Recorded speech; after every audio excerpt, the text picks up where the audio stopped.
ఇంతకాలం మిడిసిపడిన పసిడి ఇక దిగొస్తుందా? తగ్గేదేలే అన్నట్లుగా పెరిగిన బంగారం తగ్గాల్సిన సమయం వచ్చినట్లేనా? 2-3 రోజుల నుంచి తగ్గుతున్న గోల్డ్ ధరలు దేనికి సంకేతం? ఇదే ఇప్పుడు హాట్ టాపిక్. దానికి సంబంధించిన ఫుల్ డీటెయిల్స్ లో వెళ్దాం. బంగారం వెండి ధరల్లో డౌన్ ట్రెండ్ మొదలైందా? పసిడి పరుగులకు బ్రేక్ పడినట్లేనా? బంగారం వెండి ధరలు భారీగా తగ్గుతాయంటూ విశ్లేషణలు వినిపిస్తున్నాయి.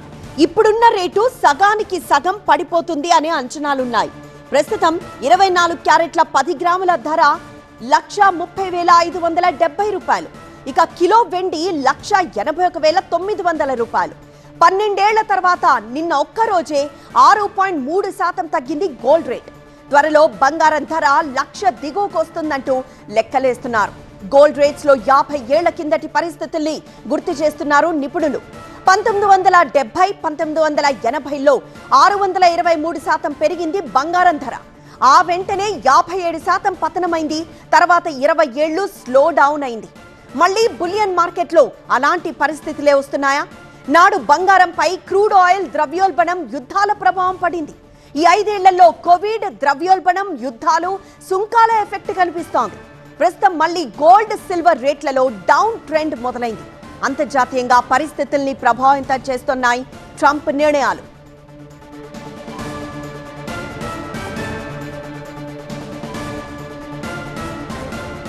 మరింత సమాచారం అసోసియేట్ ఎడిటర్ సుకుమార్ని అడిగి తెలుసుకుందాం. సుకుమార్, బంగారం పైకి వెళ్ళడమే తప్పితే కిందకి దిగిందే లేదు. ఈసారి బంగారం భారీగా తగ్గింది. ఇకపై బంగారం ధర తగ్గబోతోందా? ఇప్పుడు ఇన్వెస్ట్మెంట్స్ బంగారంపై పెట్టడం ఎంతవరకు సేఫ్ అంటారు? గత సంవత్సరం నుండి అంటే 2025లో విపరీతంగా పెరిగిన బంగారం ధరలు ఇప్పుడు ప్రజలకి చుక్కలు చూపిస్తున్నట్టుగా మనం గమనించాలి. ఎందుకంటే ఒకవైపు అంతర్జాతీయంగా ఉన్న ఇష్యూస్ ఏవైతే ఉన్నాయో, జియో పొలిటికల్ ఇష్యూస్ కావచ్చు, యుద్ధ వాతావరణాలు కావచ్చు, ఇవన్నీ కంట్రోల్ అవుతుండడంతో మెల్లమెల్లగా బంగారం తగ్గుతూ వస్తున్న పరిస్థితి మనకు కనిపిస్తుంది.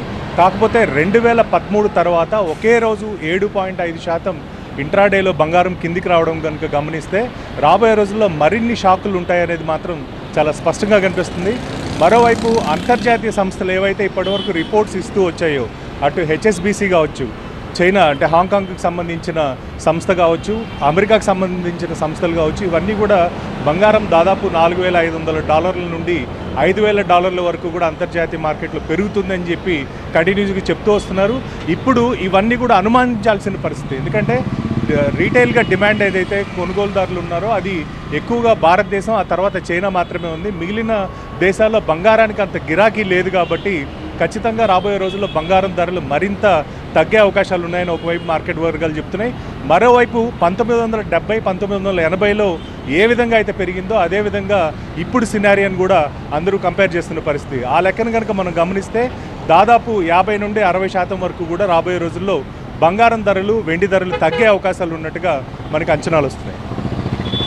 కుమార్, ఇంతకీ అసలు బంగారం తగ్గుతూ వస్తున్న నేపథ్యంలో ఇప్పుడు బంగారం కొండం కరెక్టేనా అన్న ఒక ఆలోచన వస్తోంది. అయితే ఇంతకాలం మిడిసిపడిన పసిడి ఇక దిగొస్తుందా? తగ్గేదేలా అన్నట్లుగా పెరిగిన బంగారం తగ్గాల్సిన సమయం వచ్చేసినట్లేనా? 2-3 రోజుల నుంచి గోల్డ్ ధర తగ్గుతూ వస్తోంది. ఇది దేనికి సంకేతం? ఇప్పుడు ఇదే హాట్ టాపిక్గా మారింది. బంగారం వెండి ధరల్లో డౌన్ ట్రెండ్ మొదలైందా? పసిడి పరుగులకు బ్రేక్లు పడినట్లేనా? బంగారం వెండి ధరలు భారీగా తగ్గుతాయంటూ విశ్లేషణలు వినిపిస్తున్నాయి. సో ఇప్పుడున్న రేటు సగానికి సగం పడిపోతుందనే అంచనాలు కూడా ఉన్నాయి. ప్రస్తుతం 24 క్యారెట్ల 10 గ్రాముల బంగారం ధర 1,30,570 రూపాయలుగా ఉంది. ఇక కిలో వెండి 1,81,900 రూపాయలుగా ఉంది. 12 ఏళ్ల తర్వాత నిన్నొక్క రోజే 6.3% తగ్గింది గోల్డ్ రేట్. త్వరలో బంగారం ధర 1,00,000 దిగువకొస్తుందంటూ లెక్కలు చూపిస్తున్నారు. గోల్డ్ రేట్స్ లో 50 ఏళ్ల కిందటి పరిస్థితుల్ని గుర్తు చేస్తున్నారు నిపుణులు. 1970, 1980లో 623% పెరిగింది బంగారం ధర. ఆ వెంటనే 57% పతనమైంది. తర్వాత 20 ఏళ్లు స్లో డౌన్ అయింది. ఇప్పుడు మళ్ళీ బులియన్ మార్కెట్లో అలాంటి పరిస్థితులే వస్తున్నాయా? నాడు బంగారంపై క్రూడ్ ఆయిల్, ద్రవ్యోల్బణం, యుద్ధాల ప్రభావం ఉంది. అయితే ఈ 5 ఏళ్లలో కోవిడ్, ద్రవ్యోల్బణం, యుద్ధాలు, సుంకాల ఎఫెక్ట్ కనిపిస్తోంది. ప్రస్తుతం మళ్ళీ గోల్డ్, సిల్వర్ రేట్లలో డౌన్ ట్రెండ్ మొదలైంది. అంతర్జాతీయంగా పరిస్థితుల్ని ప్రభావితం చేస్తున్నాయి ట్రంప్ నిర్ణయాలు.